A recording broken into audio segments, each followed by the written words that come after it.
माननीय सदस्य Priyanka जरकोली।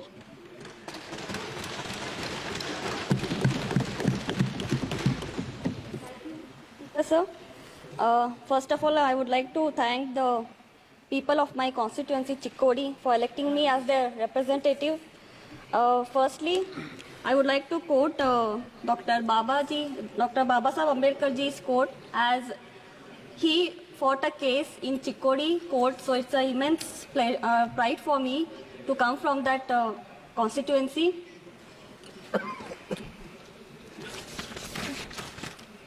So I would like to quote, the progress of any society depends on the progress of education in that society.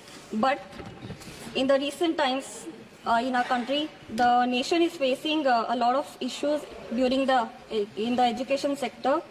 Currently, our nation is facing challenges regarding to the quality, accessibility, and equity in the education.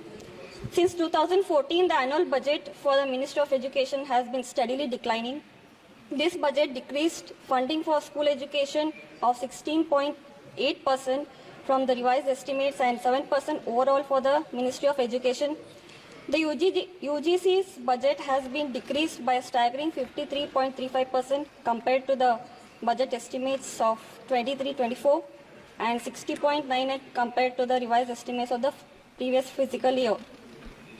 This comes at a time when the National Testing Agency, an autonomous body under the UGC, is failing to properly conduct national examinations like NEET and NET, putting the future of lakhs of students at risk. In the past 7 years, the country has been witnessing 70 examination leaks across 15 states, affecting approximately 1.7 crore aspirants. So, and regarding my constituency, I would like to ask the minister through you. There is a Kendriya Vidyalaya in the Athni and plus Gokak. The proposal for them has been sent but has not been approved. So I request the minister through you to sanction them as soon as possible. And sir, currently there has been a flood situation in my parliamentary constituency. Most of the schools and the buildings have been in a very deteriorating state.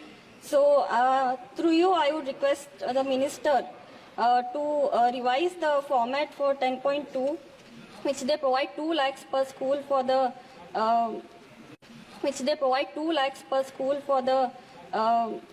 renovation and all, which has been not sanctioned at all due to the flood loss.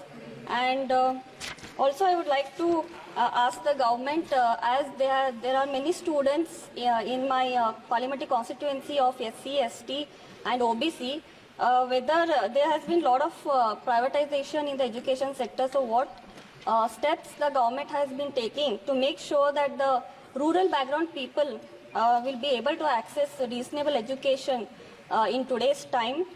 So I would like to know the answer for that, sir. Yes, sir. Thank you for allowing me to speak. Thank you once again. Thank you, Priyanka ji.